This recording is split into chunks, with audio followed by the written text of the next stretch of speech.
শাহেদ ভাই, আপনাকে দিয়ে শুরু করে, যেহেতু আপনি ডান পাশে শুরুতেই রয়েছেন। বিরোধী দল রাজপথে কথা বলবে, আলোচনা, সরকারকে হুঁশিয়ারি দেবে, এটিই তো স্বাভাবিক, এটিই তো হয়ে আসছে। বিএনপি যখন বিরোধী দল ছিল তখনও এই ধরনের কথাবার্তা তারা বলেছেন, রাজপথে বক্তব্য দিয়েছেন। কিন্তু যখন এই বর্তমান নতুন সরকারের 5 মাসের মাথায় বিরোধীরা যে ধরনের বক্তব্য দিচ্ছে, এটিকে ফ্যাসিস্টের ভাষা কেন বলা হচ্ছে?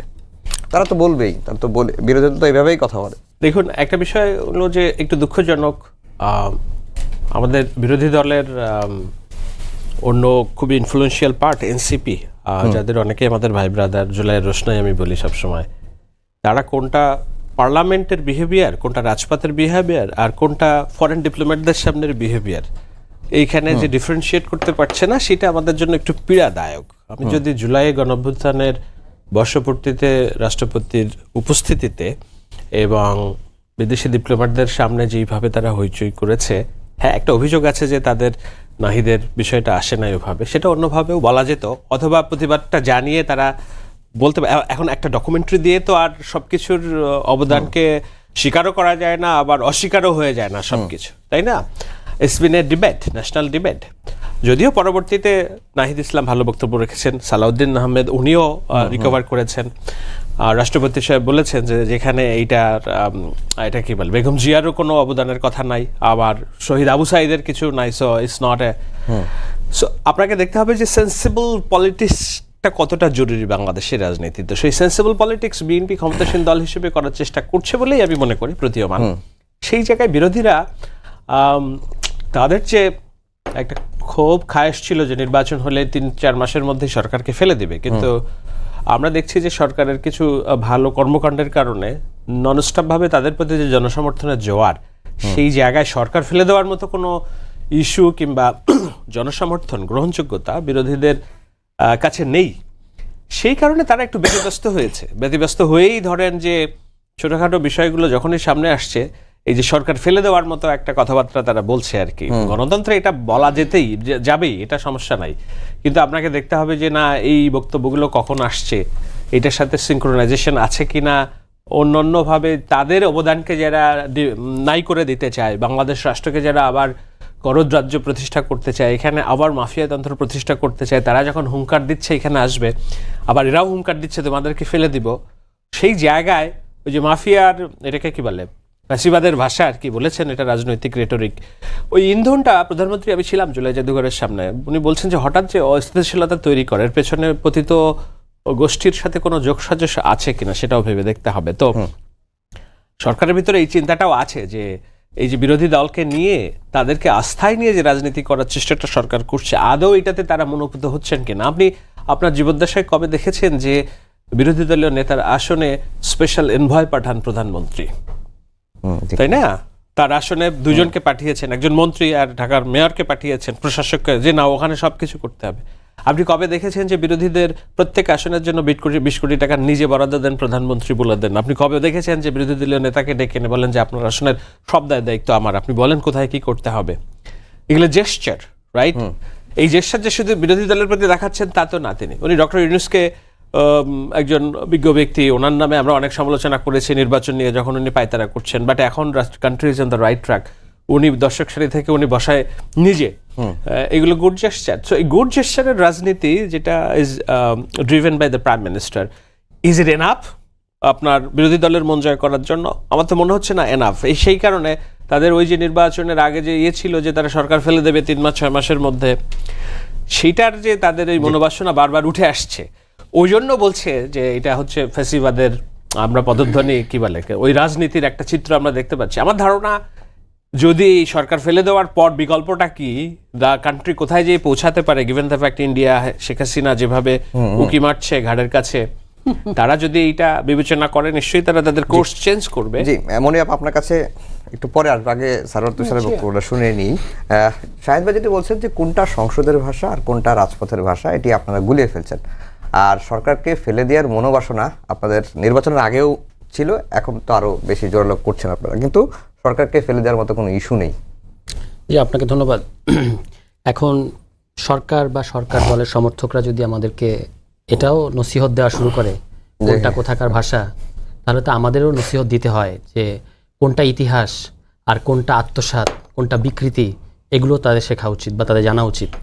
যে ডকুমেন্টারিটা নিয়ে কথা বলা হলো, যে সেই ডকুমেন্টারিটা যদি আমি মনে করি মাননীয় প্রধানমন্ত্রীর সামনে দেখানো হতো, তাকে সামনে রেখে তিনি চোখ বন্ধ করে থাকতেন লজ্জায়, যে এটা তো ইতিহাস না।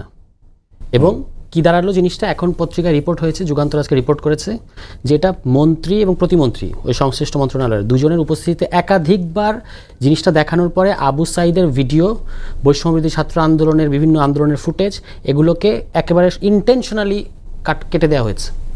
এবং নির্মাণ কমিটি যে আপনি ডকুমেন্টারিটা বানাচ্ছেন, সেখানে আপনি কাদেরকে রেখেছেন? মন্ত্রীর পিএস এবং প্রতিমন্ত্রীর এপিএস। তারা কি ডকুমেন্টারি নির্মাতা? আপনি তাদেরকে রেখেছেন কেন?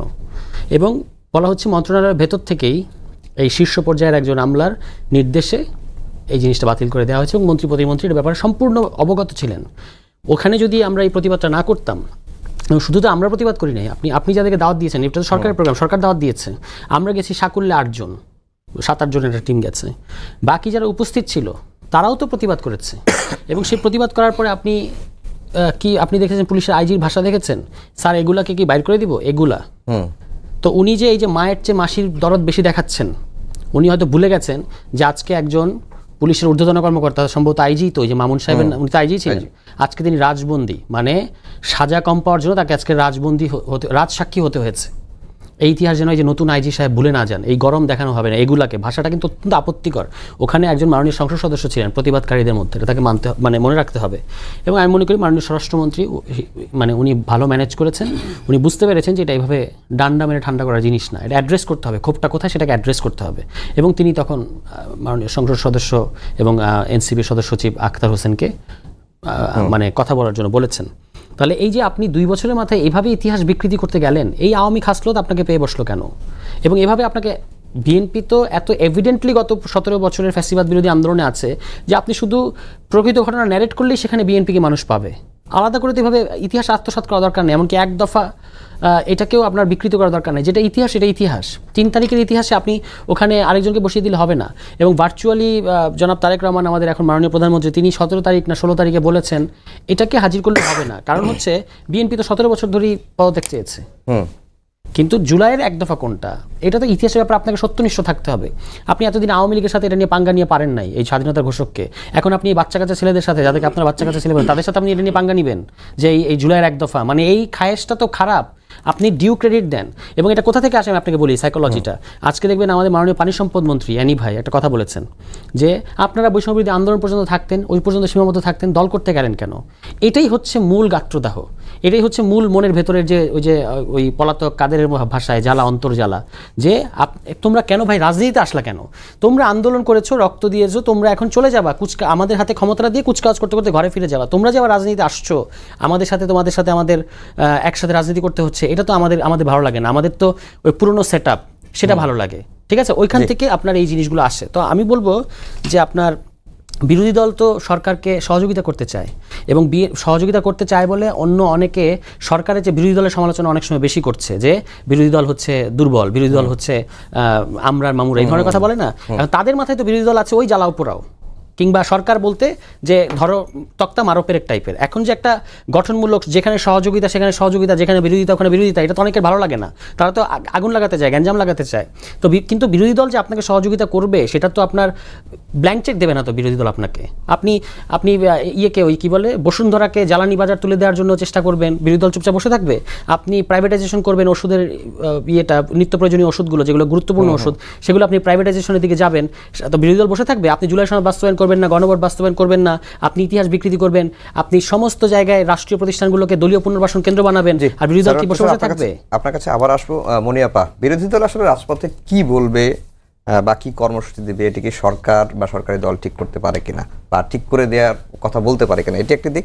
আরেকটা হচ্ছে যে আপনাদের ভেতরে বা সরকারের ভেতরে বা বিএনপি দলের নেতাদের ভেতরে আওয়ামী লীগের খাসলত পেয়ে বসেছে, যেটি দেখেন বিরোধী দল একটা স্বাধীন দল। আমি তো অনেক সময় মনে করি সরকারি দলের চেয়ে বিরোধী দল তো আমি অনেক দিন ছিলাম, অনেক বছর।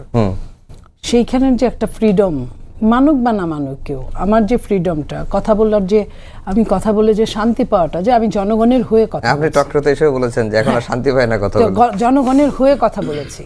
তো আমরা তো চাই যে বিরোধী দল আমাদের চুলচেরা হিসাব করবে, আমাদের ছায়া সরকার হিসেবে থাকবে।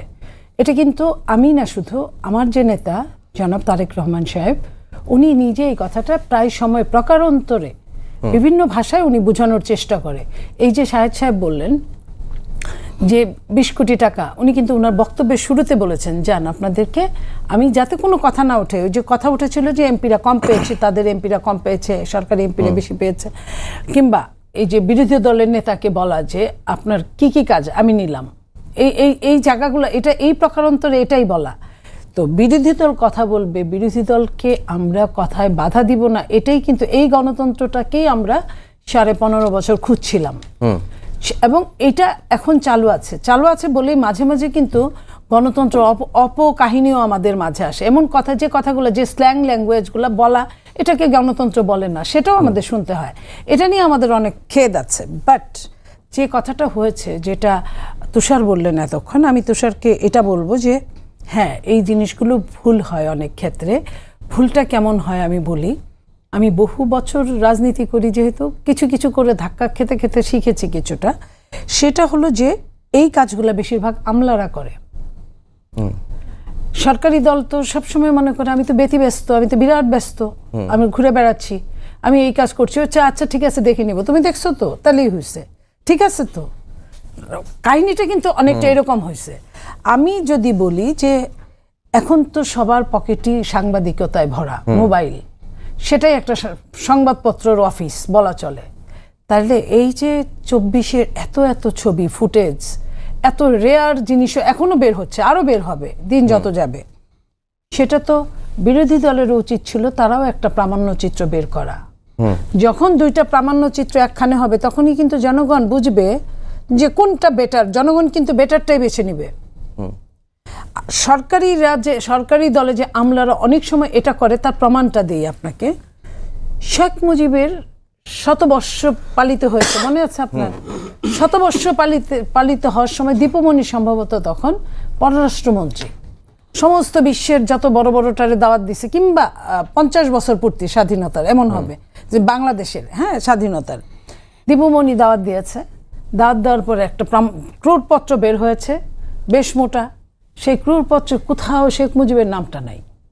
অথচ ক্ষমতায় তারা স্বৈরশাসক, তারা ফ্যাসিস্ট, তাদের তো প্রতিটা পাতায় পাতায়, লাইনে লাইনে থাকার কথা। নাই এই নিয়ে অনেক কাহিনী। যেমন শোনা ছিল না এক ফোঁটা, ঠিক তেমন ওই বইটার মধ্যে কোনো নাম ছিল না। তো তখন ওই সময়টাও এই ঘটনা ঘটেছে, কারণ এই ঘটনাগুলো ঘটতেই থাকে যদি আপনার দূরদৃষ্টিতা না থাকে, দূরদৃষ্টি না থাকে। যে বা যারাই এটা হয়েছে, আমি অত কিছু বলতে চাই না, তুষারের উদ্দেশ্যে শুধু এটুকু বলতে চাই, ওখানে যেটা হয়েছে সেখানে তুষাররা সবাই, প্রত্যেকেই, বিরোধী দলের নেতা, জামাত ইসলামী সহ সবাই, দেশনেত্রী বেগম খালেদা জিয়া যে এই ঘটনাগুলোর মেইন একটা কারিগর, এটা তো যে কেউ শত্রুপক্ষ বলবেন, ওনাকেও কিন্তু ওইভাবে খুঁজে পাওয়া যায় নাই। ওইভাবে আপনি যদি ওটা দেখেছেন কিনা আমি জানি না, ওটা আমি যেতে পারিনি সকালের প্রোগ্রামটায় যে ঘটনাটা ঘটেছে। কিন্তু আমি এইটা বলতে চাই, তুষাররা তো আগামী দিনের ভবিষ্যৎ। বেশ ভালো কথা যে রাজনীতিতে কেন এলেন, এলিম ভাই যদি বলে থাকে, আমি ধরলাম যে এটা বৈষম্য বিরোধীদের কথা বলা হয়েছে। এটা কিন্তু রাজনীতির, যখনই রাজনীতি এনসিপি, তখন কিন্তু তাদের মধ্যে একটা বাধ্যবাধকতা থাকে, একটা সীমাবদ্ধতা থাকে। কিন্তু যখনই বৈষম্য বিরোধী, তখন কিন্তু সীমা অসীম হয়ে যায়। কারণ ওটা হচ্ছে আন্দোলন আর এটা হচ্ছে একটা দল, দুইটাকে একাকার করা যাবে না। এনি ভাই এটাই বোঝাতে চেয়েছেন, নাম্বার 1। নাম্বার 2 হলো, তারা ওইখানে ফরেন যে ডেলিগেটরা ছিল, ডিপ্লোমেটরা ছিল, তাদের সামনে এটা যে রাষ্ট্রের অপমান, মানে তুষারেরও অপমান, মনিরও অপমান, শাহেদেরও অপমান, আপনারও অপমান। তো এটা তো পাগলেও বুঝে। তাহলে তারা কেন বুঝলো না? ডিপ্লোমেটরা পালিয়ে চলে যেতে বাধ্য হলো এই অবস্থার মধ্যে। এটা তো রাষ্ট্রের অপমান। তা রাষ্ট্রের অপমান করার জন্য কি কোনো বিরোধী দল থাকে? এটা পৃথিবীর কোথাও শুনেছেন? এই কথা তো আজকেও বলা যেত, কালকেও বলা যেত। এটার জন্য 5টা অবরোধ করা যেত, 10টা সাংবাদিক সম্মেলন করা যেত, 20টা তর্ক করা যেত, 30টা আমি প্রামাণ্যচিত্র জমা দেওয়া যেত না? দিন তো শেষ হয়ে গেল না? 2 বছর, আমরা তো এটা চাই না 2 বছর বেঁচে থাক, আমরা চাই 200 বছর, 2000 বছর বেঁচে থাক 24। তাইলে 24 তো হারিয়ে গেল না? একটা ভুল থেকে মানুষের অনেক শিক্ষা হয়। সেখানে সরকারও বলতো, যখন তুষারের প্রামাণ্যচিত্রটা ভালো হতো, তখন আমার মুখটাতেও তো একটা ছাই পড়তো। জি আপা, আপনার কাছে আবার আসবো। শাহেদ ভাই, তেল গ্যাসের সংকট, বিদ্যুতের ভুতুড়ি বিল, আইন শৃঙ্খলার অপরিস্থিতির অবনতি, একই সঙ্গে দ্রব্যমূল্যের ঊর্ধ্বগতি, এর প্রতিবাদে বিরোধী দল লং মার্চের কর্মসূচি দিয়েছে এবং তারা যেটি সরাসরি বলছেন যে সরকার আসলে ব্যর্থ। মানে এখনই কি ব্যর্থ বলা যায় না, যেটি বিএনপির মহাসচিব বলেছেন যে বিরোধী দল আসলে চরম অসহিষ্ণু হয়ে গেছে, তাই? না, ওইটা নিয়েই তো আলোচনা হচ্ছিল যে মানে অসহিষ্ণুতা কাদের, মানে এটা জামায়াত এবং এনসিপি তারা যে যুগ্ম যৌথ আন্দোলন, আমার কারণ যেটি মনে হয় যে জামায়াতের রাজনীতির যে একটা ডিবাকেল তৈরি হয়েছে গত 3-4 মাসের ক্রমাগত তাদের যে পতন, নৈতিক পতন, ড্যামেজ, স্খলন, সেই স্খলনটাকে তারা রিগেইন করার চেষ্টা করছে এবং সেখানে অবশ্যই এই যে ভিডিও ডকুমেন্টারিতে তাদের নাম নাই। এনসিপির মতো, এনসিপি তো সবসময় বরাবরই ধরেন একটু আগে থেকে এসে কাজ করে, তো জামাতের আবার ইমেজ উদ্ধারে এনসিপিকে আমরা দেখতে পাচ্ছি, হুইচ ইজ এটা গুড না ব্যাড এটা তারা বিবেচনা করবে। জামাতের যে নৈতিক স্খলন এবং তাদের যে ক্রমাগত ড্যামেজ হচ্ছিল, সেই ড্যামেজটা কাটিয়ে ওঠার জন্য তারা এখন এই যে সরকার পতনের কথা। আপনি দেখেন এই যে গ্যাসের সংকট, আমি বারবার একটা কথা বলছি, গ্যাসের সংকট একটা বৈশ্বিক সংকট, এটা শুধু আমাদের সংকট না। আমি যুক্তরাষ্ট্রেও যেই গ্যাস $2.17 কিনতাম, এখন সেটা $4.80-90 কিনে আসার সময়।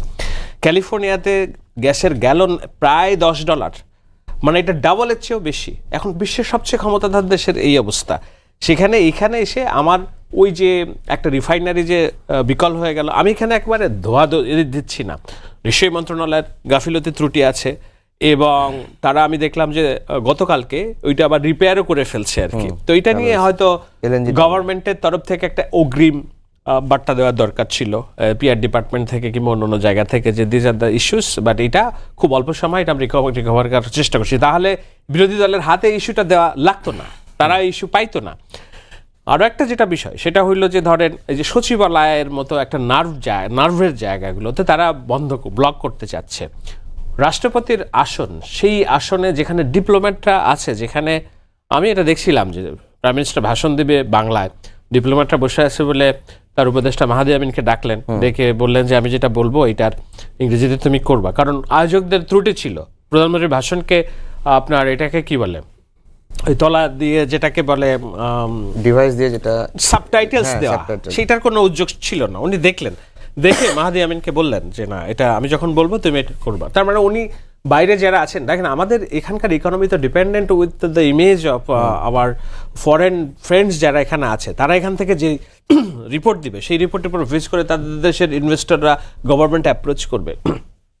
সো আমাদের দেশের অভ্যন্তরীণ যেসব ডিপ্লোম্যাটরা আছে, তারা they are very much part of our national interest and security. তাদের সামনে যে হট্টগোল বাদিয়ে যে মব চরিত্রটাকে তৈরি করা, ইটস ডেফিনেটলি অর্কেস্ট্রেটেড ক্যাম্পেইন এবং এটাকে রাষ্ট্রের ভালো কাজগুলোকে কিংবা অ্যাডভান্সমেন্টকে প্রশ্নবিদ্ধ করা, তো সেটা তো কাঙ্ক্ষিত না। মানে ওকে ওয়েল, মানে আমরা তো চিরদিনের জন্য একটা দল ক্ষমতায় থাকবে না।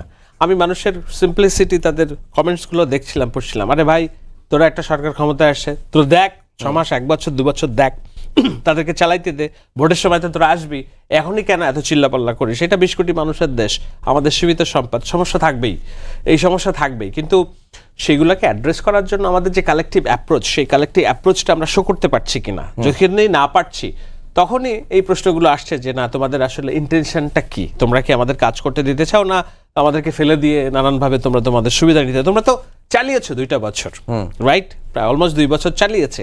আমরা কি দেখেছি সেই সময়? মানে থ্যাংক গড যে একটা নির্বাচন হয়ে আমরা পার্লামেন্টারি সিস্টেমের মধ্যে ঢুকেছি। আমরা তো রাষ্ট্রটাকেই হারিয়ে যেতে বসেছিল। এই রাষ্ট্রের মালিকানা জনগণের কাছ থেকে পরিপূর্ণভাবে ছিনিয়ে নেওয়ার একটা মাফিয়া গোষ্ঠী তারা তৈরি হয়ে গিয়েছিল উইথ দ্য ইনভলভমেন্ট অফ কি বলে আমাদের বিপ্লবী চেতনার মনোবাসনার তারুণ্যকে ভুলুণ্ঠিত করে। থ্যাংক গড যে আমরা পার্লামেন্টারি সিস্টেমে ফিরে এসেছি। এখন we can do fight again. পার্লামেন্টে আসবে, আমি তো মনে করি, অবশ্যই মনে করি, বিএনপি তার নির্বাচন ইশতেহারে ওয়াদা করেছে যে 10 বছর পর পর 2বারটার বেশি প্রধানমন্ত্রী একজন ক্ষমতায় থাকবেন না। So wait for that time. আর এই সময় যে নিয়মতান্ত্রিক রাজনীতিটা করবে, আমি বলছি না তারা রাজনীতিই করতে পারবে না, কথাই বলতে পারবে না, অবশ্যই তারা কথা বলবে, কিন্তু ওই যে আমি তুষারের একটা প্রশ্নের উত্তর দিই, সেটা হলো এই যে ঘোষণা কেন্দ্রিক বিতর্ক, যে আওয়ামী লীগের সাথে ফাইট করে পারেন না, আমাদের সাথে কেন না। ধরুন এক দফার ঘোষণা নাহিদ দিয়েছে শহীদ মিনারে, নাহিদের কর্মকাণ্ড এবং হাসনাত সার্জিস কর্মকাণ্ড নিয়ে আরেকজন সমন্বয়ক ননস্টপ কথা বলছে, ভিডিও প্রকাশ করছে। এনসিপি রাজনীতি করে না বলে 9 দফার ঘোষক আব্দুল কাদেরকেও এনসিপি ওন করতে পারতেছে না এখন। এটা তো বিএনপি তো ধরেন অনেক বড় দীর্ঘদিনের ইতিহাসের বিতর্ক, এইটা তো 2 বছরের ইতিহাস তাদের। আব্দুল কাদেরকে পর্যন্ত ওন করতে পারে না 9 দফার ঘোষককে। সেখানে বিএনপির প্রতি এই দোষটা দেওয়াটা ওয়াইজ কিনা আর কি। সরওয়ার তুষার, জামাতের যে ড্যামেজ কন্ট্রোল হয়েছে, শাহেদ ভাই বলছিলেন গত 2 মাসের মধ্যে, সেই ড্যামেজ কন্ট্রোল করার জন্য এনসিপিকে ব্যবহার করা হচ্ছে। আর যে রাষ্ট্রীয় প্রোগ্রামে যেটা হয়েছে তথ্যচিত্র নিয়ে, তার ফলে দেশের মর্যাদা সম্মান ক্ষুণ্ণ হয়েছে, কারণ বিদেশি ডেলিগেটরা সেখানে ছিলেন। ইতিহাস বিকৃতি করার মধ্য দিয়ে বিএনপি দেশের মর্যাদা ক্ষুণ্ণ করেছে, গণ অভ্যুত্থানকে অবমাননা করেছে। এটা প্রথমে স্বীকার করতে হবে, তারপরে আমরা যদি প্রতিবাদে কোনো ভুল থাকে সেটা বলবো। আপনি সেটা না বলে বারবার নসিহত দেবেন, এটা আসলে এরকম নসিহত আওয়ামী লীগ বিএনপিকে দিত, যে বিএনপি বিরোধী দলের রাজনীতি জানে না, বিএনপি এটা করতে পারে না, ওটা করতে পারে না। আপনি গত 17 বছর খুলে দেখেন, পত্রিকা খুলে দেখেন, আপনি কি বলতো যে এই যে আজকে ছেলেপেলেরা যে বলছে বালুর ট্রাক সরাতে পারতেন না, এটা কিন্তু তাদের কথা না, এটা আওয়ামী লীগ প্রতিষ্ঠা করে গেছে। হ্যাঁ, কথাগুলোকে আপনারা কপি করে না, কিন্তু এটা তো সত্য, এটা তো সত্য, এটা তো সত্য। আপনি এখন এটা তো সত্যই, এটা আপনি বলেন, এটাকে আপনি পেরেছেন, আপনি এখন সূর্য বিজয় দিয়ে আমার চোখ উপড়ে ফেলতেছেন, কিন্তু তখন তো আপনি পারেন না। এখন আপনার খুব লেগে যায় যে একটা কথা বললে তারেক রহমানকে নিয়ে এটা বলা হয়েছে কিংবা অমুককে নিয়ে এটা বলা হয়েছে, কিন্তু তখন আপনি চুপ্পুকে সেদিন পর্যন্ত রাষ্ট্রপতি রাখলেন, যে চুপ্পু আপনার শহীদ প্রেসিডেন্ট জিয়াউর রহমানকে পাকিস্তানের চর আইএসআই একতলের ন্যূনতম মর্যাদা থাকলে এটা করতে পারে, তাকে অ্যারেস্ট করা উচিত ছিল। আপনি তাকে রাষ্ট্রপতি শেষ দিন পর্যন্ত লাল গালিচা সংবর্ধনা দিয়ে বের করলেন। এখন যাই হোক, কথাটা হচ্ছে যে এই যে আব্দুল কাদের নিয়ে কথা বললো, পুরো গণ অভ্যুত্থান যদি একটা সমুদ্র হয়, আব্দুল কাদের হচ্ছে 1 ড্রপ অফ দি ওয়াটার। এখন কেন আব্দুল কাদের দিকে কেউ ফিরেও তাকায় নাই? এখন আব্দুল কাদের দেখবেন আপনি সবার কার মাথার মুকুট হয়ে গেছে খেয়াল করবেন, কারণ সে এখন অন্যের ঘুঁটি হচ্ছে টু আন্ডারমাইন দি লিডারশিপ। এই গণ অভ্যুত্থানের নেতৃত্বকে আন্ডারমাইন করার জন্য যখন সে মানে ফাঁদের মধ্যে পড়েছে, তখন আপনার তাকে খুব প্রিয় পাত্র বানিয়ে ফেলা হচ্ছে। না না, নো নো নো, আব্দুল কাদের 9 দফা দিয়েছে, এখন আব্দুল কাদেরকে তো আপনারা নাহিদের চেয়ে বড় বানিয়ে ফেলতে চাচ্ছেন। এতদিন তো আব্দুল কাদের দিকে ফিরেও তাকান নাই, কেন এগুলো করেন এগুলো আমরা বুঝি। আব্দুল কাদের 9 দফার ঘোষণা দিয়েছে, উই রেসপেক্ট, কিন্তু তার নিজস্ব ফ্রাস্ট্রেশন আছে, সে শোচনীয় তার পরাজয় ঘটেছে, মানে ন্যাশনাল ইলেকশনের সাথে তুলনা করলে জামানত হারিয়েছে সে। এখন এইটার বেদনা সে ভুলতে পারে না, সে একে ব্লেম দেয়, ওকে ব্লেম দেয়, সে নিজে দিকে তাকায় না। যাই হোক, আমি ব্যক্তি নিয়ে আলোচনা করতে চাই না। মূল কথাটা হচ্ছে যে আপনি এই 1 দফা যেটা 3 অগাস্টের, এটা তো একটা ঐতিহাসিক সত্য, এটাকে আপনার আন্ডারমাইন করতে হবে কেন? কি কারণ আছে? আপনি বিএনপির ভেরিফাইড পেজে যান, আপনি আমাদের মাননীয় প্রধানমন্ত্রী ভেরিফাইড পেজে যান, সেখানে বলা হয়েছে ছাত্রদের ঐতিহাসিক 1 দফার সাথে বিএনপির সংহতি, এগুলো তারা এইভাবে প্রচার করেছে। এখন আপনি ইতিহাস বদলে ফেলতেছেন, এটা তো কোনো দরকার নেই, একেবারেই আননেসেসারি, এবং এগুলোই হচ্ছে বিভেদ বাড়াবে। এবং এগুলো বিভেদ বাড়ানোর পরে যখন লেজিটিমেট কর্মসূচি আমি দিব, আমি তো একটা জোটে আছি, আপনি পত্রিকা খুলে দেখেন, আওয়ামী লীগ আমলে পত্রিকার ফ্রেমিংগুলো এরকম, কর্মসূচি ডেকেছে বিএনপি, করে দিচ্ছে জামায়াত, এগুলো তখন ছিল না। তখন এই নৈতিক স্খলন এটা সেটা এখন যেগুলো জামায়াত নিয়ে বলা হয়, এগুলো মনে ছিল না তখন। এখন আপনি হঠাৎ করে সুবিধাজনক সময় এসে এই 26 জুলাই 24-এর যখন আন্দোলন পিক টাইমে, তখন বিএনপির মহাসচিব জনাব মির্জা ফখরুল ইসলাম আলমগীর, তাকে কিন্তু আমি অত্যন্ত রেসপেক্ট করি, তিনি একজন সজ্জন এবং বর্ষিয়ান পলিটিশিয়ান। তার বিবৃতি আছে তো এইভাবে, বিবৃতির ভাষাটা যে জামায়াত ইসলামী সহ সকল ইসলামিক দল সহ আসুন আমরা জাতীয় ঐক্য করি। তখন আপনার জামায়াত ইসলামীকে লাগলো, 17 বছর আপনার জামায়াত ইসলামীকে লাগলো, এখন আপনি মহা জামাত বিরোধী হয়ে গেছেন। আপনি সেদিনও তো সংসদে মাননীয় স্থানীয় মন্ত্রী কি বলেছেন, যে গণতন্ত্রের জন্য সংগ্রাম করে মতিউর রহমান নিজামী নিহত হয়েছেন, এই কথা বলেন নাই? এই সেদিন মানে আগে না, এই যখন এই যে লাস্ট অধিবেশন ছিল তখন। তো আপনারা বললে আপনারাই এই জায়গাটা আওয়ামী লীগ ছিল এতদিন, তারা যেটা বলবে সার্টিফিকেট দিবে সে মুক্তিযুদ্ধের পক্ষের, তারা যাকে পছন্দ করবে না সে রাজাকার।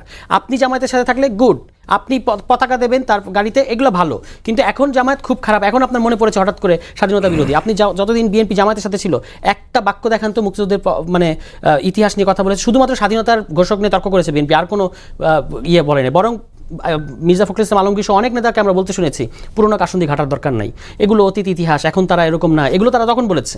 এখন আপনি হঠাৎ করে এগুলো নিয়ে করছেন কেন? করছেন কারণ হচ্ছে আপনি আসল তর্ক থেকে মানুষের মনোযোগ সরাতে চান। এখনকার ক্রাইসিসগুলো, যেগুলো আপনি শাহেদ ভাইকে প্রশ্ন করার আগে যে ক্রাইসিসগুলোর কথা তুললেন, এগুলো হচ্ছে জেনুইন ক্রাইসিস। মানুষ এখন ওই পুরোনো কাসুন্দি ঘাটতে চায় না, কিন্তু ইতিহাসের ব্যাপারে সত্যনিষ্ঠ থাকতে হবে, ব্যাপারে আমরা 100% একমত। এনসিপি একটা 1 বছর 4 মাসের দল হিসেবে। আমি একটু তুষার ভাই আপনাকে জিজ্ঞেস করি, জামাতের নৈতিক স্খলন হয়েছে কিনা আপনি স্বীকার করেন কিনা? মানে তাদের যে এখন যদি আমরা এগুলো যদি আমরা নিয়ে কথা বলতে থাকি, তাহলে তো সরকারের অনেক মন্ত্রীর ব্যাপারেও তো সোশ্যাল মিডিয়া অনেক ধরনের আলোচনা আছে, তো সে আমরা ওই জায়গায় যেতে চাই না। না, আমি মাঝখানে যেটা বলতে রাজনীতিকে আমরা চাচ্ছিলাম ওই যে আলোচনা ওই আজকে ডার্টি জায়গায় নিতে চাই এই না। যে গ্যাস, তেল, এই আপনি সংকট, বলেন যে আপনি যেগুলো বলছেন এগুলো আইন শৃঙ্খলা, গ্যাস, সংসদে তেল, সমাধানের সুযোগ আছে বিদ্যুৎ, কিনা? নো, সমাধানের কিভাবে পথ সমাধান খোলা- করবে? আপনি মানে সংসদে তো এগুলোতে আপনি সলিম বুঝ দিয়ে দিবেন, এবং আপনি তো তখন সেখানে কথা বলতে দিবেন না। আর সংসদ থাকলে একটা পার্লামেন্টারি ডেমোক্রেসিতে পার্লামেন্ট যেমন থাকে, আপনি সংবিধানের মধ্যে তাহলে ওই যে গণতান্ত্রিক সংগ্রাম করার এই অধিকারটা দিয়েছেন কেন? দিয়েছেন কারণ এটা হলো আমার মৌলিক অধিকার। ফলে আমি সংসদেও করব, আমি সংসদের বাইরেও করব, এটাই রাজনীতি। এখন যদি আপনি বলেন যে না পার্লামেন্টে যান, ওখানে বাইরে কোনো আলাপ করা যাবে না, এটা তো হচ্ছে আপনি আমাকে আমার গণতান্ত্রিক অধিকারটাকে সংকুচিত করতে চান, বাইরে থাকবেন, তাই না? রাষ্ট্রের কেপিআই গুলোকে আপনি দেখবেন যে কেপিআই গুলোকে টার্গেট করবে কিনা, সচিবালয়, তারপরে এগুলোকে টার্গেট করবে কিনা। যখন থেকে জামায়াতের সাথে এনসিপি জোটে গেল, তখন থেকেই আমরা দেখলাম যে জামাতকে কটাক্ষ বা এনসিপি কে বেশি করে মানে কথার আঘাত করা হচ্ছিল, কিন্তু বারবারই এনসিপির তরফ থেকে বারবারই বলা হয় যখন জামাত আপনাদের সঙ্গে ছিল তখন তো জামাত ভালো ছিল, এখন কেন খারাপ বলা হচ্ছে? দেখেন, জামাতকে আমরা কিন্তু কখনোই ওইভাবে খারাপ বলা বা ইন্টেনশনালি খারাপ বলার এই ধরনের রাজনীতি বিএনপি কোনো সময়ই করে না। বলতে পারেন জামাত আমাদেরকে অনেক ক্ষেত্রে বাধ্য করেছে। আপনি দেখেন 5ই আগস্টের পরে আমাদের সঙ্গে সবার ভালো সম্পর্ক ছিল, এই ছেলে মেয়েদের সঙ্গেও আমাদের সম্পর্ক ভালো ছিল, তারা দল করা পর্যন্তও আমাদের সঙ্গে সম্পর্ক ভালো ছিল। এখন জামাত প্রথম দিন থেকে 5ই আগস্টের পরে দেখেন এক সপ্তাহে, আমি বলবো না যে কোনো কিছু হয় নাই, লুটপাট হয় নাই। লুটপাটটা কেমন, কিছু লোকের নোংরামো ছিল, ইন্টেনশনালি ছিল, আবার কিছু লোক আপনি যে 17টা বছর কষ্ট করেছেন, আপনার জায়গা জমি সব নিয়ে নিয়েছে। আওয়ামী লীগ তো অনেক কিছু করেছে, অনেকের বাড়ি দখল করেছে, ঘর দখল করেছে, আপনার খ্যাত দখল করেছে, সব কিছু নিয়ে নিয়েছে। অনেকেই তার নিজের এলাকা রেখে ঢাকা শহরে এসে রিক্সা চালাইছে, সিএনজি চালাইছে অনেকেই। তো সেই মানুষগুলো যখন ফিরে যাবে, নিজের জিনিসটা নিতে যাবে, তখন তো তাকে আর যাই হোক আমি তো দখলদার বলতে পারি না, আমি তো চাঁদাবাজ বলতে পারি না। কিন্তু জামাত যে জিনিসটা নিল, মুখ দিয়ে বললো একটা জালিমকে বিদায় করে আরেকটা জালিমকে নিয়ে আসবো। ফার্স্ট দিন আপনি খেয়াল করেন, ফার্স্ট বললো 2 থেকে 3 দিনের দিন বললো আমরা এটাকে এক ধরনের উড়িয়ে দিলাম, কিন্তু কষ্ট লাগলো। কাকে বোঝাতে চাচ্ছেন? বড় দল তো বিএনপি আছে, আর তো কেউ নাই। কেউ থাকলে আমরা না হয় বুঝতাম যে ওইদিকে আপনি ঢিল ছুড়ছেন। তা এটার পাশাপাশি তারা তো এই কাজগুলো খুব ভালো জানে, কারো পিছনে প্রোপাগান্ডা করা, কাউকে বটবাহিনী লেলিয়ে দেওয়া বিভিন্নভাবে। আমি ব্যক্তিগতভাবে আমি নিজে অনেক সাফার।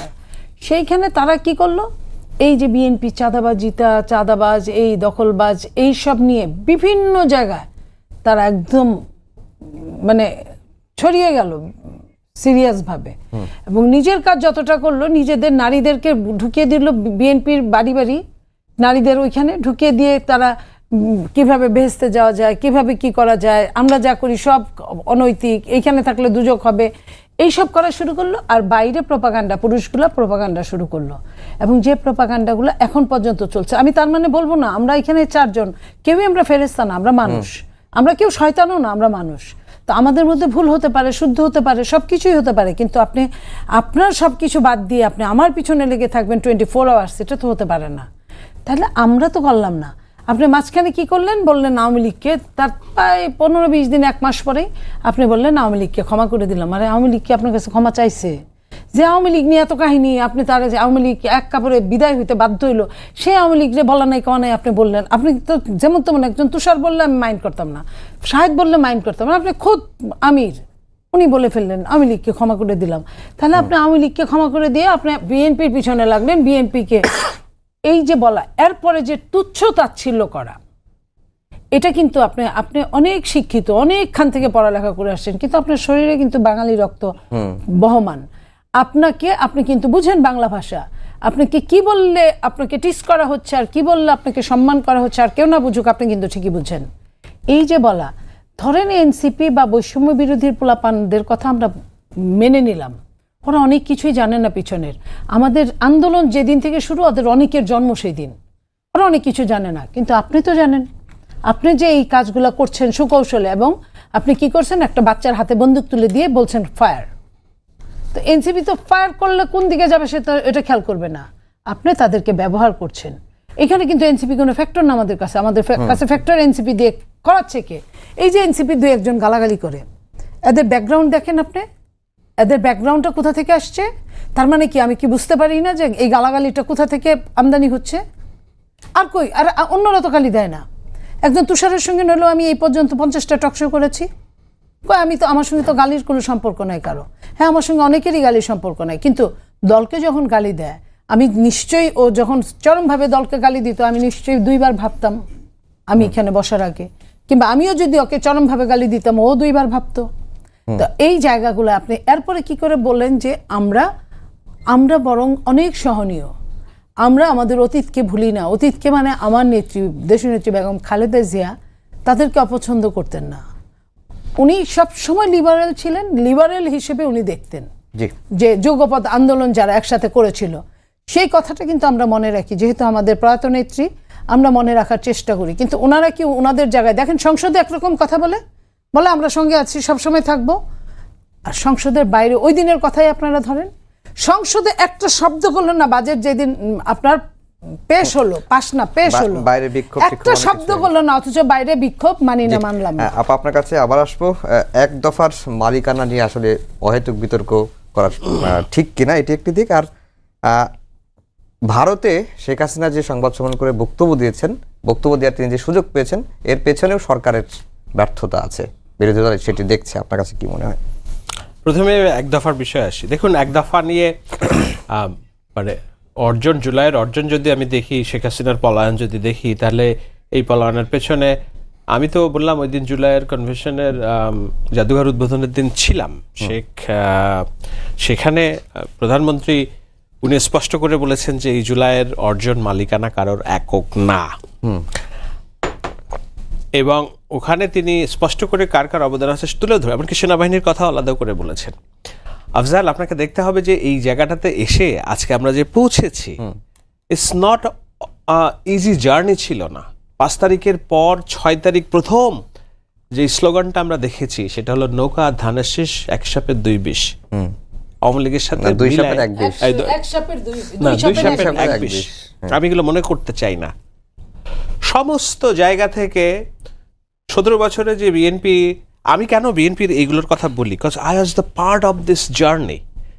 উনি যে বললেন যে যখন আমরা আন্দোলন শুরু করছি অনেকের জন্মও হয়নি, ইয়েস আই এগ্রি, বিকজ আপনাকে দেখতে হবে যে আপনারা যারা আমাকে ব্যক্তিগতভাবে চিনেন, আপনারা জানেন সেই 2014 সালের ইলেকশনের দিন থেকে আমি বিদ্রোহী। তো 14 থেকে আজকে 24, টানা 10 বছর ননস্টপ চেষ্টা করে গেছি কেমনে বাংলাদেশে ডেমোক্রেসি প্রতিষ্ঠিত হয়, ভোটিং রাইটস প্রতিষ্ঠিত হয়। এখন এটা যদি এসে যারা 2018-র কোটা সংস্কার আন্দোলনেও যাদেরকে আমরা দেখিনি, তারাও যখন এসে বলে যে 24-এর সব অর্জন আমাদের, আমরাই শেখ হাসিনাকে সরাইছি, এবং ছাত্রলীগের হয়ে যারা অত্যাচার নির্যাতন করেছে, জামায়াতের 5 তারিখের পরপরই প্রশাসনের সব জামাত ছেয়ে গেল কেন? কারণ they didn't need to replace appoint any new people. ওই প্রশাসন অ্যাডমিনিস্ট্রেশনে যারা লুকিয়েছিল তারাই হঠাৎ করে হর্তাকর্ত হয়ে গেল সবাই, ইচ অ্যান্ড এভরি প্লেসে। সো যারা শেখ হাসিনার সাথে মিলে রাজনীতি করেছে, ছাত্রলীগের সাথে মিলে রাজনীতি করেছে, 5 তারিখের পরে আমাদের অর্জনকে, মানে আমি বিএনপি দলগতভাবে হিসাব নেবে, কিন্তু আমি ব্যক্তি শাহেদ আমার যে সংগ্রাম, স্ট্রাগল, আমার মতো যারা আরও নানানভাবে চেষ্টা করে, সবাই নাই হয়ে গেল। এই যে অর্জন এবং ক্রেডিট ছিনিয়ে নেওয়ার যে রাজনীতি, সেটা কারা শুরু করেছে বাংলাদেশে আগে, কিভাবে শুরু করেছে, সেই জায়গা থেকে, সেই হতাশাটা থেকে আমাদের তো ইচ অ্যান্ড এভরিডে আমাদের এস্টাবলিশ করতে হয়েছে যে না, 5 তারিখে 16 তারিখে যেদিন আবু সাইদ গুলিবিদ্ধ হন, আবু সাইদকে তারা জামাত শিবিরের কর্মী বলার চেষ্টা করছে, আমরা এগ্রি করি নাই, কিন্তু জামাত যেদিন গুলিবিদ্ধের ওই দিন তো আরো 5 জন গুলিবিদ্ধ হন। ওয়াসিম তাদের একজন। বিএনপি কি ওয়াসিমকে নিয়ে পরের দিন থেকে রাজনীতি করতে পেরেছে কিংবা চেয়েছে, এখনো চায় কিনা? কিন্তু ওই যে জুলাইয়ের ক্রেডিটটা যখন ছিনতাই হয়ে যাচ্ছে, তখন এটাকে ধরে রাখার একটা প্রচেষ্টা আমরা বিএনপির ভিতরে দেখছি। দেখার কারণে হয়তো এই বিতর্কগুলো এখন আসছে না। আমরা তো 2 বছর ধরে ভাবছি এটা আমাদের একার, বিএনপি কেন এখন দাবি করবে এটা আমাদের, এই ধরনের একটা বিষয় আছে। তো সেই জায়গায় আমি বলবো সালাউদ্দিন সাহেবের কথাটাই আমি একমত, যে না, আমরা যদি এটার ক্রেডিট দাবি করি তাহলে জুলাই কারো থাকবে না। So let's not do it, এইটা আমরা একত্রে হোল্ড করি। এবং নাহিদ ইসলামও বলেছেন যে, নাহিদ ইসলামকে ধরেন শিলং সালাউদ্দিন সাহেব, ওনারা এই রাজনীতি করেন, ভারতের দালাল। নাহিদ ইসলাম বলেছেন যে জুলাই আন্দোলনের অন্যতম সংগঠক হিসেবে সালাউদ্দিন সাহেবকে for the first time. So this is how we through the debate আমরা একে অপরের অবদানকে স্বীকার করার একটা কালচারের দিকে যাচ্ছি, হুইচ ইজ গুড। এইটা। আর আপনি আরেকটা প্রশ্ন করছিলেন, টাইম নেই। আচ্ছা ঠিক আছে। সংসদে এক আর বাইরে আরেক, আপনার সংসদে সহযোগিতার কথা বলেন, কিন্তু বাইরে গিয়ে বিশৃঙ্খল পরিস্থিতি তৈরির চেষ্টা করছেন, যেটিও প্রধানমন্ত্রী বলেছেন যে এটি আসলে পলাতক ফ্যাসিস্টদের ফিরিয়ে আনার একটা প্রবণতা আছে কিনা সেটি আসলে ভাবা দরকার। দেখেন, রাজনৈতিক কর্মসূচিকে যদি আজকে বিশৃঙ্খলা বলা শুরু হয় তাহলে কিন্তু এটা মানে কার ঘাড়ে গিয়ে শেষ পর্যন্ত পড়বে এটা আমরা জানি না। আরেকটা জিনিস হচ্ছে, পলাতক আওয়ামী লীগ যে কোন দিক থেকে ফিরে আসার চেষ্টা করছে, আপনি তো ভুল জায়গায় তীর মারছেন। মানে বিএনপি পরে আছে যে এনসিপিকে একটু আন্ডারমাইন করে দেখাই এবং এনসিপিকে একটু জামায়াতের এটা সেটা বানিয়ে দিই, তাহলে তারা খুব মানে এটা একটা জাস্ট একটা মনের শান্তি, আর কিছু না। কিন্তু এতে বিএনপির কোনো আসল লাভ হবে না। কোথা থেকে আপনি জিনিসটা আসছে, বিএনপিটা সেন্স করতে পারছে কিনা আপনি দেখবেন। প্রধান দৈনিকে পত্রিকাগুলোতে কী লেখালেখি হচ্ছে জানেন?